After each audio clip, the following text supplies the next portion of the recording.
ಸಾಮಾಜಿಕ ತುಂಬ ಉಪಯುಕ್ತವಾಗಿರ್ತಕ್ಕಂಥದ್ದು ಶೈಕ್ಷಣಿಕ ಸೊ ಇಂಥ ಕಾರ್ಯ ಮಾಡ್ತಿರುವ ಎಲ್ಲ अजीम प्रेमजी विश्वविद्यालय के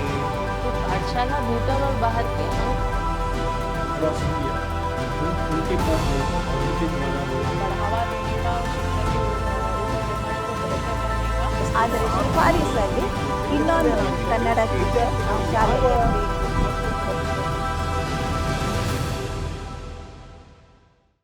नमस्ते, मेरा नाम लोकेश है और मैं एकलव्य फाउंडेशन भोपाल के प्रकाशन कार्यक्रम में बतौर संपादक काम करता हूं। अजीम प्रेमजी विश्वविद्यालय के एमए के पाठ्यक्रम की इंग्लिश की रीडिंग्स का हिंदी में अनुवाद कराने का जो पहल रहा है लगभग 2015-16 से, तो मैं इसमें शुरू में बतौर अनुवादक जुड़ा हुआ था और जब मैं एकलव्य में आया तो पिछले कुछ समय से इसकी एंकरिंग का काम भी कर रहा हूँ। विश्वविद्यालय की ये जो पहलकदमी है अंग्रेज़ी की सामग्री को हिंदी में उपलब्ध कराने की, मुझे लगता है कि मूल सामग्रियों को, पोस्ट ग्रेजुएट स्तर की मूल सामग्री जो होती है पढ़ाई की, उसको किसी भी भारतीय भाषा में उपलब्ध कराने की ऐसी सिलसिलेवार कोशिश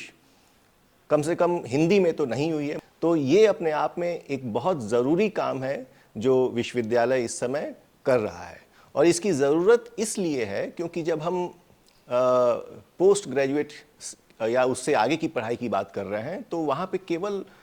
पाठ्यपुस्तकों से काम नहीं चलता है। वहाँ पे जो भी विद्यार्थी, जो भी स्कॉलर पढ़ रहे हैं, जब तक उनको मूल सामग्री, जो मूल ओरिजिनल जो ज्ञान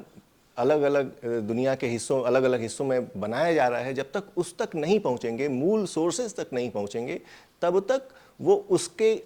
समीक्षा कर पाने, उसको आत्मसात कर पाने और उसके आधार पे नया ज्ञान खुद अपनी भाषा में निर्माण कर पाने की स्थिति में नहीं पहुँचेंगे। जो दूसरी बात जो मुझे महत्वपूर्ण लगती है अनुवाद की इस पहल में, वो भाषा की बात है। तो अक्सर ख़ास तौर से हिंदी में मैंने देखा है कि जब भी समाज विज्ञान की या विज्ञान की बात होती है, विज्ञान के लेखों की बात होती है,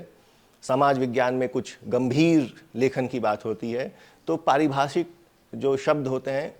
उनको जब गढ़ने का सवाल आता है तो एक बहुत सामान्य सी प्रवृत्ति दिखती है कि कुछ कठिन और भारी भरकम शब्द कहीं से लेके आएँ, जो ना तो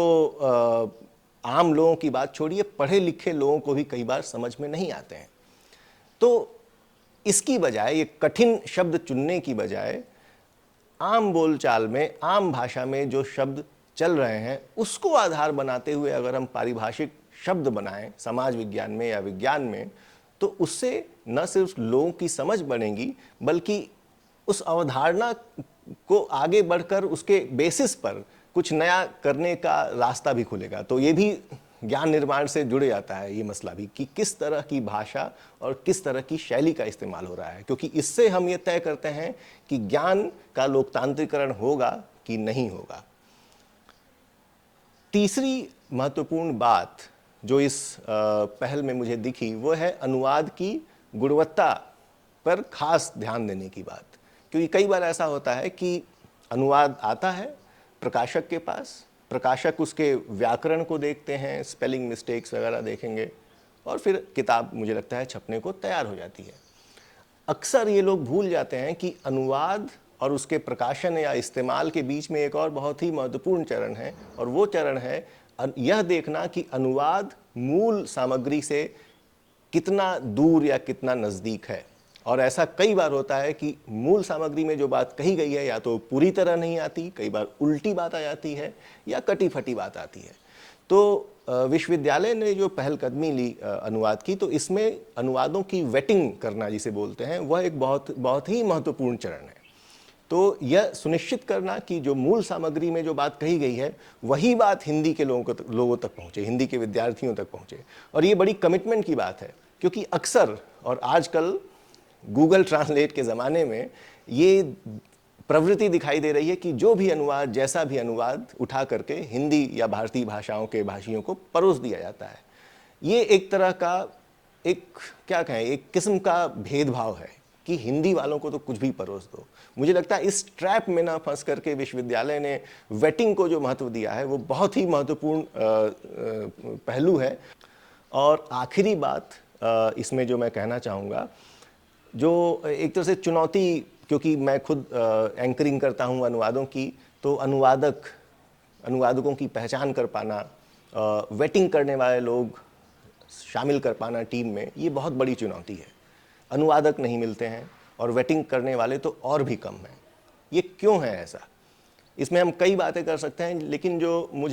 मेरी जो निजी राय है इस मामले में, कि हिंदी पट्टी में खास तौर से जो संस्कृति है, ज्ञान की संस्कृति, ये उसकी कमी को दर्शाता है।